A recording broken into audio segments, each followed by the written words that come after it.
Lanjutkan tadi. Oh, yang lain jangan dulu ya. Sebab baru kita ngomong yang lain sudah megang mic juga gitu loh. Buat neror. Jadi saya lanjutkan yang tadi itu karena terpotong ya kan. Tadi Bung Adi Tetap 1,5 menit tapi ya. ya, Bung Adi menyebut itu mereka yang nyari-nyari kekuasaan gitu. Orang yang nyari kekuasaan tuh di salah satu cirinya tuh sudah menyatakan mundur balik lagi gitu loh, Pak. Itu artinya nyari kekuasaan dong. Nggak tahu saya. Yang jadi pertanyaan saya sampai sekarang ini adalah, saya nggak tahu nanti mungkin Pak Arto bisa menjawab.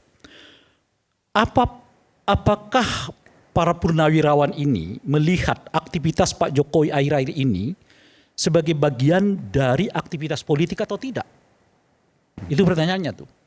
Kalau mereka membaca langkah-langkah Pak Jokowi dikunjungi ini, dikunjungi itu macam-macam, ada pernyataan ini bos, kemudian kita membicarakan ini, membicarakan itu sebagai langkah politik, maka 8 poin itu, khususnya poin ke-8 itu makin kelihatan faktornya gitu.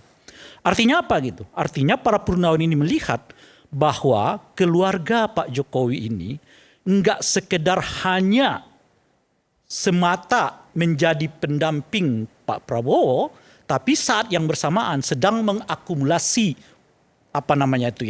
politik, entah itu dalam kerangka mendukung Pak Prabowo atau lebih dari sekedar itu. Bisa saja itu yang dibaca oleh para purnawirawan ini gitu. Tapi yang bisa kita lihat itu adalah pada saat yang bersamaan memang ada semacam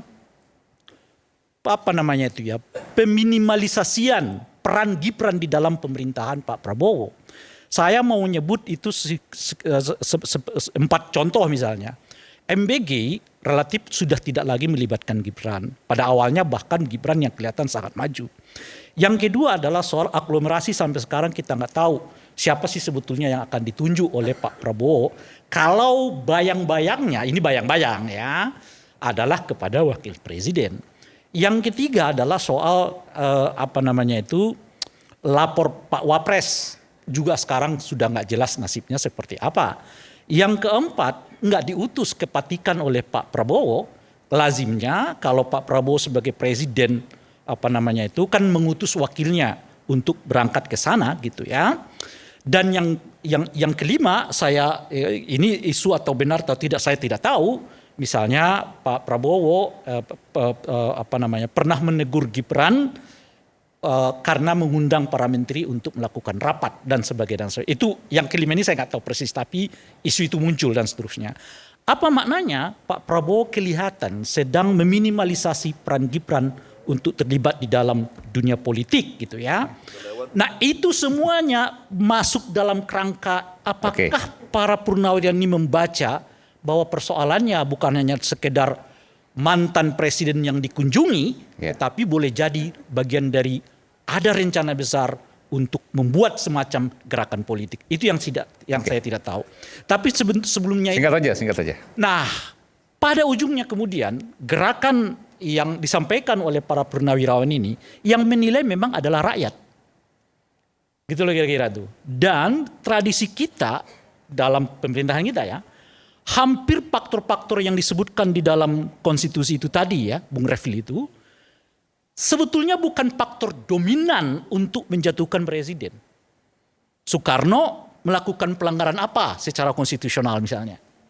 Lebih karena orang mudah merasa bahwa langsung poinnya aja. Saya mau katakan adalah pada ujungnya ada, saya sedikit dulu, Presiden Soeharto berhenti, dia melanggar apa?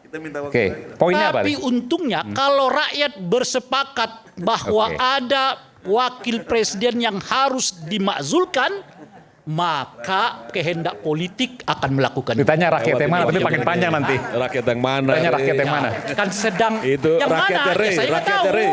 Rakyatnya Rey Rangkuti. Oleh karena itulah sekarang kelihatan para purnawirawan Kita ini minta waktu lah lebih dari 3 menit ini. melakukan, yang menarik bagi saya, para purnawirawan ini melakukan advokasi. Oke, baik. Turun Cukup. ke bawah-bawah. Cukup. Ya, saya tidak tahu hasilnya seperti apa gitu.